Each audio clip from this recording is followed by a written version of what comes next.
भक्तगण, आप सभी को मेरा सादर नमस्कार। मेरे चैनल पे आप सभी का हार्दिक स्वागत है।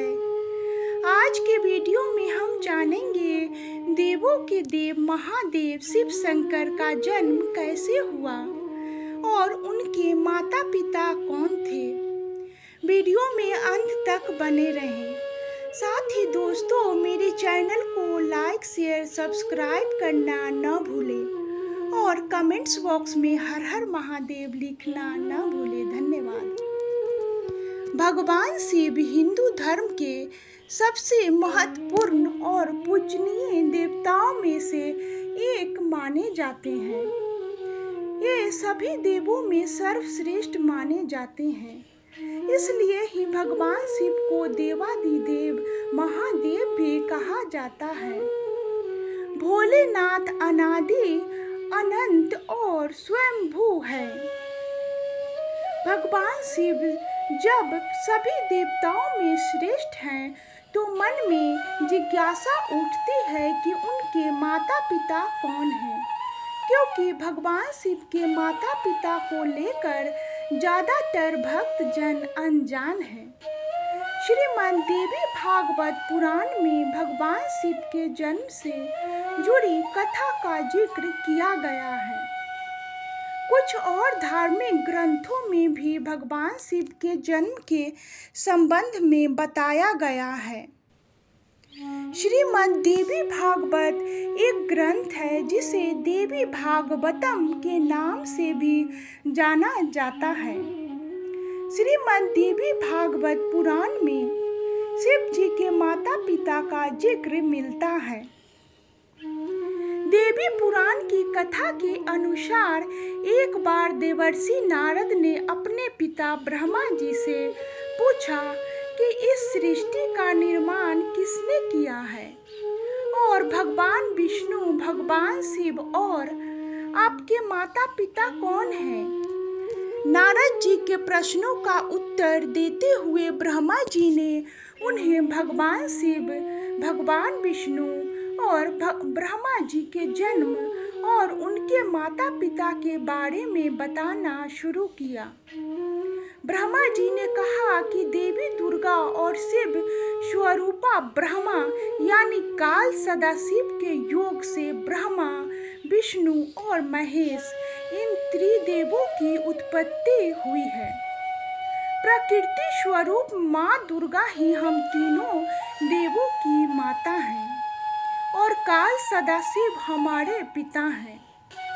शिव जी के माता पिता के बारे में एक और अन्य कथा है, इसके अनुसार एक बार ब्रह्मा जी और भगवान विष्णु में विवाद हो जाता है।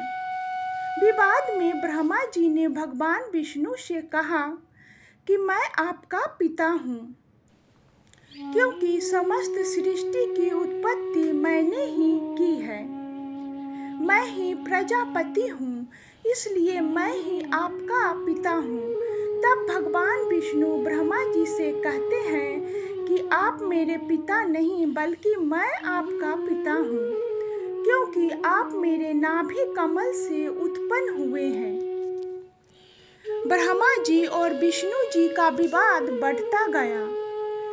तब उनके विवाद को सुलझाने के लिए सदाशिव वहां पहुंचे और उन्होंने कहा कि पुत्रों, मैंने जगत की उत्पत्ति और स्थिति रूपी 2 कार्य आपको दिए हैं। इसी तरह से मैंने शिव और रुद्र को भी संहार और तिरोगति का कार्यभार दिया है।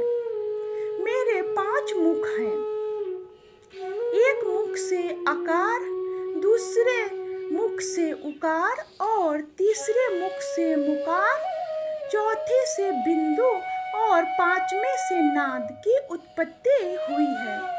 इन 5 अवयवों से ही एकीभूत होकर ओम शब्द की उत्पत्ति हुई है। ओम ही मेरा मूल मंत्र है। भगवान शिव के माता पिता के बारे में पौराणिक ग्रंथों में विभिन्न कथाएं और मान्यताएं पाई जाती हैं। लेकिन उनमें से अधिकांश में भगवान शिव को अनादि, जिसका कोई आरंभ नहीं है, और स्वयंभू, स्वयं उत्पन्न कहा गया है। शिव को सृष्टि, स्थिति और संहार के देवता के रूप में पूजा जाता है और उन्हें ब्रह्मांड की मूल शक्ति के रूप में माना जाता है। फिर भी कुछ ग्रंथों में भगवान शिव के माता पिता के बारे में उल्लेख मिलता है। शिव पुराण में भगवान शिव को अनादि और स्वयंभू माना गया है। यह पुराण बताता है कि भगवान शिव का कोई जन्म नहीं हुआ है और वे सृष्टि के आरंभ और अंत से परे हैं। शिव पुराण में एक कथा और है जिसमें ब्रह्मा जी और विष्णु जी के बीच विवाद होता है कि दोनों में कौन सर्वोच्च देवता है, और तब भगवान शिव ने इनका विवाद समाप्त करने के लिए एक लीला की। उस समय एक ज्योति स्तंभ लिंग प्रकट होता है।